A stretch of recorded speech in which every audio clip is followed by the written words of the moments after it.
a second one, because they're also getting these individuals from all along the border, so not only from our side on the west side, but also coming from the east. So, they're having to figure out a way to process all of these individuals. And as San Diego is the main hub now for this border invasion, we could be seeing into the tune of 5,000 per day coming up here, because they're starting to use this as the main point of entry. And if you think about that 90,000 square foot center in Yuma, they said that can hold 1,000 people. So that's a lot more reasonable, I would think, because with 500 in a 130,000 square foot facility, it's about 261 square feet per individual. So, I mean, I'm not sure why they need all that space, especially if they're being processed, and we have so many of them coming in. But it would make sense that they would then have to be dropping some of them off at the other Border Patrol stations throughout the county, and then also taking them to Yuma and possibly Tucson. So we will continue to bring you live coverage coming up of our day-to-day, going through this border machine and showing you different locations that you possibly haven't seen yet, and just continuing to cover the story. This morning I went to the 4 Points and saw the Crust Kitchen van, that's a Mercedes black van, going into the 4 Points. They opened the gate, they saw me there, whatever, they're like, oh my gosh, she's back.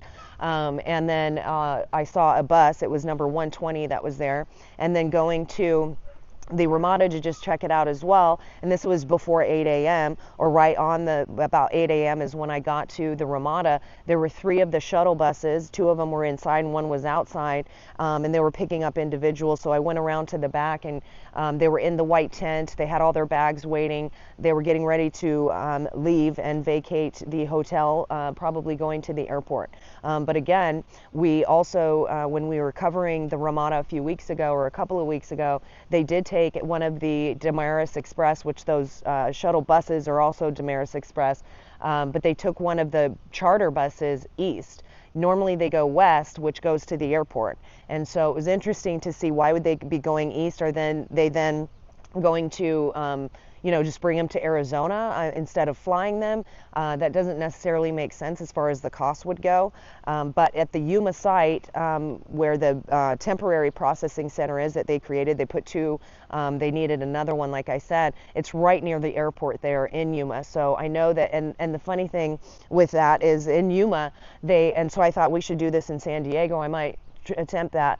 But they have a sign that says, if you don't have a passport, it should just say if you're illegal and you cross the border, just go in this line. But they actually are saying on their signage that this is the line that you go to if you're a non-citizen and you don't have a passport. So, they don't treat everybody the same, but I was like, at least they're being transparent right there. I mean, so there's no question about what they're doing. Whereas in San Diego, I mean, they have the intercom telling you need an ID, that everyone does. Then on their signage, it says that you need an ID. So I'm wondering if at some point they're actually going to change that to, be transparent about what they're doing. But most people don't know that in the line they're in, that just over the way there's these people crossing without an ID, and that should start to piss us all off, because we're being replaced, and what's happening is that they're having all of these freedoms per se to do things that we can't even do in our own county or country. And it's very sad to see, and it's our money going to spend to facilitate all of this. So we'll continue to come to you live throughout the day, just continuing to cover the border machine. But just as a wrap up, this is the Imperial Beach Border Patrol, I like to say, compound, and just right behind it is a military training center that they do advanced training for helicopters and other types of flight. And then along here is the equestrian center, where they also do some training, and they have corrals and horses, and their Border Patrol trucks and trailers over there. And then you can see behind me, before there was the Border Patrol vehicles in the compound here, and they were housing some of these illegals at one point.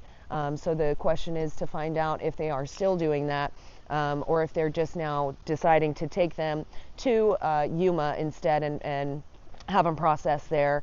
since we are getting over capacity. And again, as we are on the brink of eventually going to be possibly having the 5,000 illegals crossing per day, they're going to have to do something to mitigate that. So, in the times that they keep them in there, it can be from 24 hours to 72 hours. But, we've met somebody who has been there for a week and then had to be moved to another center for 4 weeks. So, none of it makes sense. That's the thing. They try and keep it very confusing, try and hide a lot of the stuff, but that's why it's our job to bring you the transparency of this border machine that we find ourselves in, that we're paying for, that's affecting everybody's lives. I've told you guys there's been a 5-year-old little girl who's been raped by an illegal. They're trying to hide it, which is very disturbing. We know that there's been more murders and other crimes that have been committed that they are hiding, which is not good, because we know that they're coming through San Diego and being transported into New York, Chicago, many places, Denver, right?